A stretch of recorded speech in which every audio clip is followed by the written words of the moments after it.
Ya, mereka ini nabi-nabi yang cukup ramai. Tapi Allah Subhanahu wa taala juga menceritakan, tuan-tuan, apa yang berlaku kepada mereka ini, Yahudi, manusia yang paling tidak bersyukur kepada Allah. Ya, bila Allah beri kepada mereka nabi, mereka bunuh nabi-nabi mereka. Mereka bunuh nabi-nabi mereka. Mereka penjarakan nabi mereka. Mereka halau keluar, usir nabi mereka. Dan mereka mengkafirkan nabi-nabi mereka, seperti Nabi Sulaiman dan juga Daud dikafirkan oleh Yahudi. Ini Yahudi ya. Tu kita lah yang angkat Nabi Sulaiman tu. Nah, Yahudi sendiri dia kafir Nabi Sulaiman. Oleh kerana mereka yang tidak bersyukur, tuan-tuan, manusia yang tak pernah bersyukur. Begitu ramai Allah lahirkan daripada kaum bangsa mereka ini nabi Allah, mereka tak bersyukur, Allah putuskan zuriat kenabian ini, tuan-tuan, setakat Nabi Isa saja. Nabi yang terakhir Allah Subhanahu wa taala pilih daripada keturunan Ismail. Sebab itulah Ibrahim alaihissalam daripada isterinya Sarah, zuriat Hajar ya. Sarah dari Hajar ini lahir anak Nabi Ismail. Selepas Nabi Ismail tidak ada nabi, kosong. Tidak ada nabi di sini, tidak ada nabi yang disebut oleh Allah daripada zuriat Ismail. Sehinggalah lahir Nabi SAW ini daripada zuriat Ismail. Allah pilih daripada zuriat Ismail ini Nabi SAW. Yahudi tak dapat terima, tuan-tuan. Yahudi tidak dapat terima. Mereka mengetahui kelebihan, keistimewaan Nabi akhir zaman. Sebab itu mereka mengharapkan Nabi akhir zaman ini daripada zuriat mereka, daripada bangsa Yahudi. Apabila Allah memilih Nabi akhir zaman ini daripada zuriat yang lain, tuan-tuan, mereka begitu sekali tidak dapat menerima, sehingga, tuan-tuan, mereka mengkufuri Nabi sallallahu alaihi wasallam, walaupun mereka kenal Nabi sallallahu alaihi wasallam itu adalah nabi akhir zaman yang diutuskan oleh Allah Subhanahu wa taala. Oleh kerana itulah Allah Subhanahu wa taala sebut dalam Quran, falamma ja'ahum ma 'arafu kafaru bihi, kata Allah. Apabila Nabi sallallahu alaihi wasallam itu datang kepada mereka, yang betul-betul mereka kenal, kata Allah Subhanahu wa taala, ya, kafaru bihi, mereka itu mengingkari Nabi sallallahu alaihi wasallam. Mereka kafir, mereka kufur kepada Nabi sallallahu alaihi wasallam. Mereka tak percaya. Sebab itu, tuan-tuan, Yahudi mengkufuri Nabi sallallahu alaihi wasallam dengan ilmu. Tengok. Musyrikin mengkufuri Nabi sallallahu alaihi wasallam ini, yakni menentang ajaran Nabi itu dengan kejahilan. Allah Subhanahu wa taala nak isyarat, tuan-tuan, penentangan terhadap ajaran wahyu ini, ajaran Allah, sebenarnya, tuan-tuan, adalah daripada manusia yang jahil dan juga manusia yang alim. Kita tidak heran kalau kita tengok, tuan-tuan, orang alim pun dia menentang kebenaran. Tidak heran. Oleh kerana itu, tuan-tuan, apabila ada cerita Yahudi dalam Quran, ya, maka ia merupakan suatu isyarat daripada Allah Subhanahu wa taala bahawasanya, tuan-tuan, Yahudi itu adalah lambang kepada kealiman. Kan? Mana ayat-ayat yang cerita tentang Yahudi, ayat itu dituju kepada setiap orang alim. Mana sesiapa saja yang diberikan ilmu pengetahuan oleh Allah Subhanahu wa taala kepadanya, kan, maka kedudukannya itu seperti Yahudi, tuan-tuan. Nah, maksudnya, tuan-tuan, perbuatan mereka itu, kalau sekiranya mereka ini tidak berhati-hati, mungkin boleh jadi sama dengan Yahudi, orang alim. Sebab ayat cerita tentang Yahudi, ayat itu dituju kepada orang alim. Orang alim, ustaz-ustaz, penceramah-penceramah, tok-tok guru, mufti-mufti. Kan? Oleh kerana itulah, tuan-tuan, yang mengetahui kebenaran ini siapa? Orang alim. Orang awam, tuan-tuan, orang awam, dia tak tahu apa, dia ikut saja. Betul tak? Orang kata A, kata B. Yang tahu hakikat sebenar, tuan-tuan, orang alim. Allah berbagi ilmu kepada orang alim. Tapi kena ingat, tuan-tuan, apabila Allah Subhanahu wa taala memberikan ilmu kepada orang alim ni dia wajib menyampaikan ilmu tersebut. Apa berlaku pada Yahudi, tuan? Apa berlaku pada Yahudi? Okey, pertama sekali, tuan, Yahudi ini menolak Nabi SAW, mengkufuri Nabi SAW, mengingkari Nabi SAW, hal kadang mereka itu ada ilmu pengetahuan. Mereka ingkar kepada Nabi hal kadang mereka itu ada ilmu pengetahuan. Yakni mereka ingkar kepada Nabi hal kadang mereka kenal Nabi SAW. Tahu, tuan-tuan? Yang kedua, Yahudi ni, tuan-tuan, apabila ditanya kepada mereka ini Muhammad, Apa jawab mereka? Dia kata Muhammad tu nabi palsu. Ya. Dia kata Muhammad itu nabi palsu. Ini kita panggil talbisul haqq bil batil. Dalam Quran Allah Taala sebut wala talbisul haqq bil batil. Wahai Yahudi, jangan kamu mencampur adukkan kebenaran dengan kebatilan. Apa makna? Ini perlakuan Yahudi. Yahudi ni tuan-tuan, dia campur aduk kebenaran dan juga kebatilan. Tuan-tuan kena perhati baik-baik ya, sebab ayat perkara ini agak sukar untuk kita faham. Kebenaran tuan-tuan adalah berada dalam ilmu Yahudi. Jadi kebenaran ilmu ada pada Yahudi. Dia kenal Muhammad ini betul seorang Rasul. Tapi apabila mereka ceritakan kepada orang lain, mereka kata Muhammad ini nabi palsu. Itu kebatilan. Dia telah mencampurkan kebenaran dengan kebatilan. Dia campur aduk. Sepatutnya tuan-tuan, Yahudi ni dia kena bagi tahu Muhammad itu betul seorang Rasul. Sebagaimana terdapat dalam kitab kami, penerangan daripada Allah dalam kitab kami bahawa kami mendapati Muhammad ini tidak ragu-ragu lagi bahawa betul dia ini Nabi Allah. Dia kena sebut begitu tuan-tuan. Tapi bila ditanya tentang Nabi Allah Subhanahu Wa Taala, dia kata Muhammad itu Nabi palsu. Ini pembohongan ataupun kita kata pencampuran antara hak dan juga batil. Kebenaran dia tahu, dia sampaikan kebatilan. Mana-mana ulama tuan-tuan yang ada sifat begini, dia seperti Yahudi. Okey, dia tahu ini perkara ni haram. Tengok tuan-tuan. Perkara ini haram. Dia tahu haram, perkara tersebut haram. Tapi bila ditanya kepada dia, dia kata ini halal. Sebab kalau dia kata haram, tuan-tuan, habis kerja dia, 30,000 gaji dia. Kan? Kita bagi satu contoh tuan-tuan. Pemerintah dia nak buat satu program. Program ni betul jelas dah haram. Dalam ilmu dia tahu haram. Apabila ditanya, rakyat tanya kepada dia, wahai Tuan Mufti, apakah program ni? Dia kata tak ada masalah halal. Sebab dia kata, kalau dia kata haram tuan-tuan, pemerintah akan buang dia kerja. Hilang gaji 30,000. Sebab satu fatwa bertentangan dengan pemerintah. Ini bahaya. Ulama kita tuan-tuan, kalau berada di bawah pemerintah, umara, dia ada satu ulama, satu umara. Umara ni pemerintah. Ulama tuan-tuan kalau ada di bawah pemerintah, bahaya. Dia kena berada di atas pemerintah. Sebab itu tuan-tuan, sebenarnya ini pendapat saya. Pemerintah ni kalau bukan dari kalangan orang alim pun tak apa sebenarnya, tapi dia kena bijaklah dalam pemerintahan ya. Mana walaupun dia tidak belajar agama pun tak apa. Dengan syarat tuan-tuan, majlis ulama ini kena berada di atas. Kena berada di atas. Mana segala arahan dia, perkara yang dia nak buat, kena rujuk terlebih dahulu kepada ulama. Apabila ulama kata boleh, boleh. Apabila ulama kata tak boleh, tak boleh. Yang berlaku sekarang tidak begitu. Yang berlaku sekarang tuan-tuan, pemerintah nak buat begini, kamu keluarlah fatwa macam mana pun asal boleh. Ikut. Sebab kalau kita kata orang Kelantan, tebing tuan, tebing lawan, habis gaji. Akan ada lah surat daripada langit tuan-tuan, terminate 24 jam, hilang gaji 30,000. Kerana nak jaga ni tuan-tuan, dia sanggup. Dia panggil tukar atau putar belik hukum. Putar belik hukum ni perangai Yahudi. Sebab tu Allah laknat Yahudi tuan-tuan. Sebab mereka tidak cerita, yang apabila mereka menceritakan tentang kenabian, mereka kata ini nabi palsu. Yang kedua tuan-tuan, apa yang berlaku pada Yahudi ini, mereka menyembunyikan kebenaran. Kitmanul haqq dia panggil, sembunyikan kebenaran. Dua, dia beza tuan. Satu, putar belik kebenaran. Contoh tuan, saya mengajar tafsir Quran, maksud asal benar ayat Quran saya tahu. Tapi bila saya cerita kepada tuan-tuan, saya cerita maksud yang tidak tepat dengan pengetahuan saya. Yang ni mengikut hawa nafsu kita. Laknat Allah. Ya. Kebenaran kita tahu, tapi bila kita bagi tahu kepada orang, sebab tu amanah ilmu tuan-tuan tak boleh.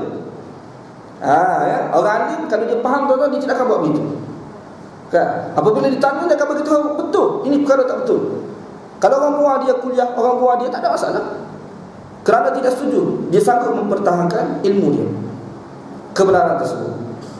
Yang kedua tuan-tuan, sembunyikan kebenaran ini, yakni tidak menceritakan. Kan? Sepatutnya mereka cerita, tapi mereka tutup mulut, senyap. Kan? Apabila datang Nabi SAW di Madinah, mereka kena beritahu lah, Muhammad ni betul seorang Nabi, kamu kena ikut.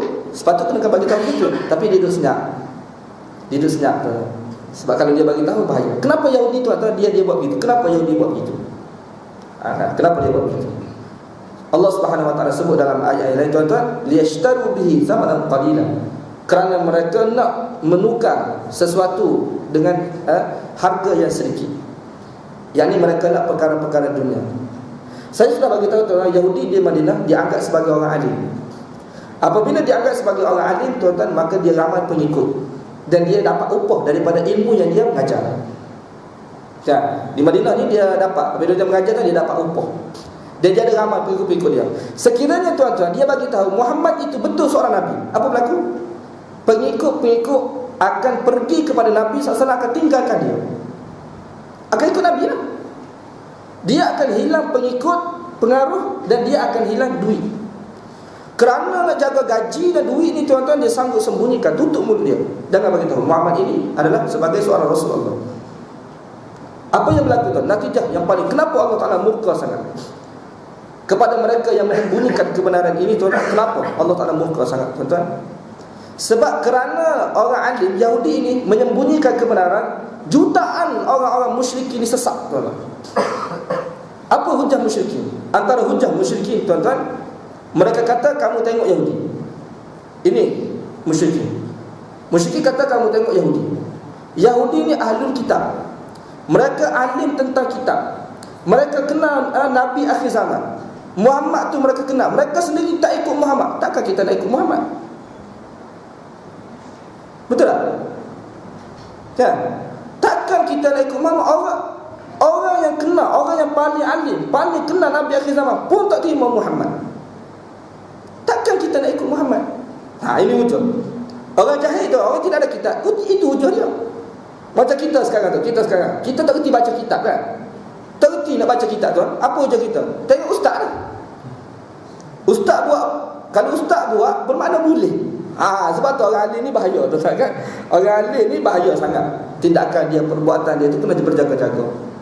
Kalau dia buat tuan-tuan, katakanlah dia tengok ustaz ni tuan-tuan, dia duduk dating, kau contoh duduk dating lah. Dating. Tengok ustaz kata duduk dating. Bermakna boleh rupanya dating. Dia kata ke situ lah. Ini contoh mudah lah. Lepas tu dia kata ustaz boleh dating, kita tidur di hotel. Biasanya orang-orang dia lebih teruk lagi, tuan-tuan. Tu dia natijah. Dia akan berkata pada ustaz. Ataupun tuan-tuan, contoh dia kata ustaz tak cakap apa pun. Apabila ustaz tak cakap apa, orang awam kata boleh. Kan? Contoh dia kata mufti duduk senyap saja. Mufti duduk senyap. Mufti tak kata apa. Kan? Apabila mufti tak kata apa boleh. Kan? Padahal mufti pun dia tahu perkara itu haram, tapi dia duduk senyap. Dia sembunyikan kebenaran. Ini bahaya, tuan. Dan di hari akhir nanti Allah akan kekalkan mulut dia daripada neraka Jahannam. Itu orang. Sebab tu orang alim, tuan-tuan, bukan tugas yang biasa. Dalam Quran, dalam hadis Nabi SAW beritahu, al-ulama warasatul anbiya. Ulama ini pewaris nabi-nabi. Dalam Quran Allah Subhanahu wa taala sebut, kama arsalna fikum rasulan minkum yatlu 'alaikum ayatina wa yuzakkikum wa yu'allimukumul kitaba wal hikmah. Antara perkara yang tuan-tuan, yang Rasul buat, kan? Yakni kama arsalna fikum rasulan minkum yatlu 'alaikum ayatina, membaca kepada manusia itu ayat-ayat kami. Itu tugas seorang ulama sebenarnya. Tugas sebenar ulama mengajar Quran, menyampaikan wahyu Allah. Kan? Sebagaimana Nabi SAW diutuskan menyampaikan wahyu Allah, ulama pun dia kena sampaikan wahyu Allah, cerita-cerita kebenaran dalam Quran. Dan kena menyucikan manusia seluruhnya, daripada perbuatan syirik dan juga dosa. Bila kita tidak buat perkara begini, tuan-tuan, nahas kita di hari akhirat. Sebab itu tuan-tuan, Allah Subhanahu wa taala sebutnya liyashtaru bi thamanan qalil dalam ayat yang lain. Allah Taala sebut supaya mereka, kenapa mereka berbuat demikian? Untuk mereka ini membeli suatu perkara dengan harga yang sedikit. Kenapa Allah Subhanahu wa taala sebut harga yang sedikit? Sebab dunia pada asalnya, tuan-tuan, tidak ada harga. Kalau diberikan gaji kepada kita, tuan-tuan, bukan 30,000, 30 juta sebulan pun. Kan? 30 juta sebulan pun, tuan-tuan, apabila kita berbuat demikian, kan, kita sembunyikan kebenaran, dan kita tidak mahu menceritakan kebenaran, sembunyi itu yang tak mahu cerita kebenaran, ataupun kita putar balik hukum Allah, maka dia dikira 30 juta pun harga sedikit. Harga sedikit. Kenapa sedikit, tuan-tuan? Nisbah daripada perbuatan yang dia buat itu, tuan-tuan, neraka Jahannam. Tidak ada faedah 30 juta yang dia dapat, tuan-tuan, dengan perbuatan yang dia buat, yang dia sembunyikan itu, ataupun yang dia ubah hukum Allah Subhanahu Wa Taala itu, tuan-tuan, dengan neraka Jahannam, 30 juta itu tidak ada nilai. Dunia ni, tuan-tuan, kalau katakanlah dunia ni, tuan-tuan, seluruh dunia ini menjadi emas. Kita kata pasir, tiba-tiba, tuan-tuan, tiba-tiba pasir ataupun dunia bumi ini tiba-tiba bertukar menjadi emas, dan emas itu dimiliki oleh kita seorang. Dan emas ini dimiliki oleh kita seorang, tuan-tuan, tidak berkongsi dengan siapa-siapa. Sekiranya kita, tuan-tuan, melakukan dosa kepada Allah Subhanahu Wa Taala, dengan sebab dosa itu kita dihumbankan oleh Allah ke dalam neraka Jahannam, tuan-tuan, maka emas itu tidak ada faedah bagi kita. Tidak ada faedah kepada kita. Oleh kerana itulah, tuan-tuan, Allah Subhanahu Wa Taala bagi tahu ini semua harga sikit. Sebab tu ulama yang betul-betul faham, tuan-tuan, mereka tidak akan bersama-sama kompromi dengan perkara-perkara sebegini. Mereka sanggup, tuan-tuan, hilang gaji mereka, harta mereka. Oleh kerana itulah, tuan-tuan, kita tidak heran apabila mendengar ulama-ulama terdahulu dipenjarakan. Tak heran. Kan? Tuan-tuan, dipenjarakan itu betul atau salah? Kadang-kadang mereka ini mempertahankan satu hukum saja, kan? Kerana pemerintah itu tidak setuju dengan hukum atau fatwa yang dia berikan, tuan, dia penjarakan. Tengok. Oleh kerana itulah, kan, baru-baru ni, tuan-tuan, baru-baru ni, kan, tersebar pasal Ibnu Taimiyah ni, kan.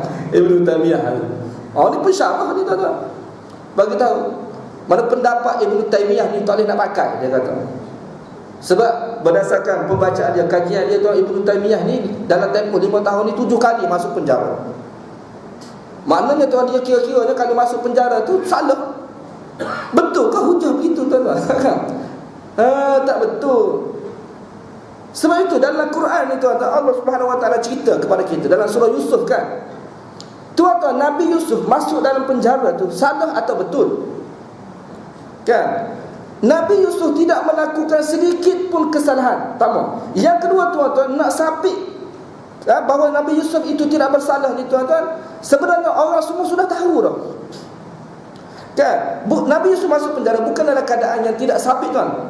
Sudah sapik dah. Pemerintah tahu, tuan-tuan, hakim pada ketika itu tahu, orang ramai pun tahu, perempuan-perempuan sudah tahu bahawa Yusuf tidak bersalah. Jelas dah, tuan.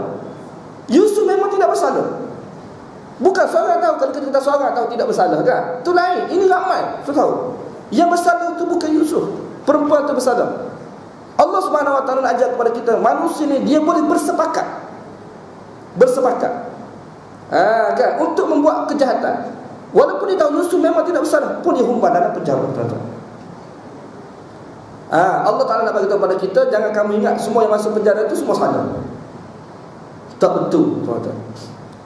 Jadi kita tidak heran, bahkan kita bangga pula tengok ulama-ulama masuk penjara. Hamka pun masuk dalam penjara. Lepas tu tafsir dia, kita duduk bunuh sendiri sekarang ni. Kan? Ramai ulama-ulama masuk penjara. Dan dalam penjara tu pula dia ada manfaat dia pula, tuan-tuan. Sebab tu Nabi Yusuf kata, qala rabbis sijnu ahabbu ilayya mimma yad'unani ilai, kata Nabi Yusuf, sesungguhnya penjara ini lebih aku suka. Dia kata, dan kalau dia nak masuk penjara, Nabi Yusuf kata, sesungguhnya wahai Allah Tuhanku, penjara ini lebih aku suka daripada apa yang mereka seru aku untuk buat jahat. Sebab, tuan-tuan, Zulaikha dia kata, ataupun Zulaikha dia kata, kalau kamu tak nak masuk penjara, kena ikut aku. Kena ikut aku. Mana berzina dengan dia lah. Tak mahu Nabi Yusuf. Mana dia rela masuk penjara lagi daripada berzina. Kan? Maknanya, tuan-tuan, mempertahankan kebenaran sampai sanggup masuk dalam penjara, mempertahankan hukum Allah. Kita sekarang sanggup buat begitu. Usahakan masuk penjara, hilang gaji pun tuan tak sanggup dah. Padahal kalau kita kata hilang gaji 30,000, 40,000, banyak lagi orang lain nak tahu akan kita, kan. Ramai begitu kita tengok. Walaupun orang buat kita kerja, tuan-tuan, kan, orang buat kerja. Dengan sebab kita orang buat kerja tu, orang lain pula ambil kita bekerja. Dulu gaji 30,000, sekarang dia tahu aku jadi 60,000 pula. Rezeki Allah SWT, bukan kita bergantung pada kerajaan kan? Apa nak bergantung sangat?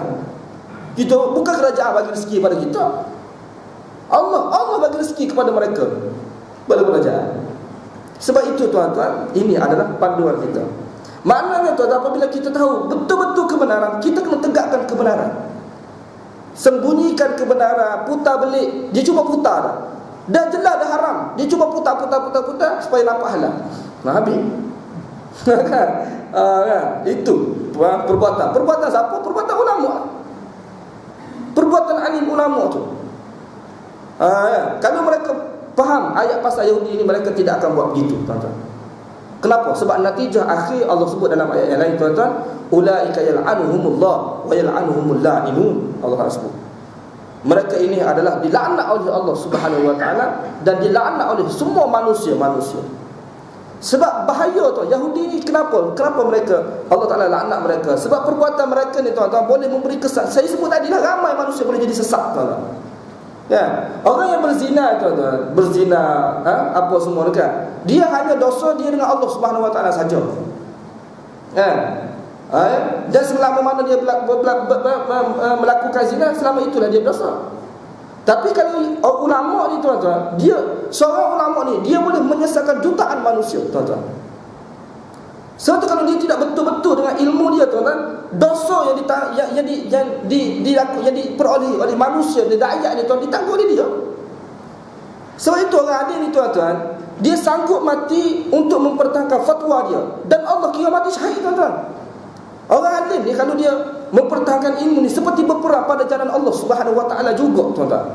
Jangan syahid-syahid ni kita perang lawan musuh saja. Mempertahankan ilmu tu, akidah tu sebenar, tuan-tuan, ajaran yang benar. Kebenaran itu merupakan satu perjuangan juga, tuan-tuan. Sebab masuk perang, masuk jihad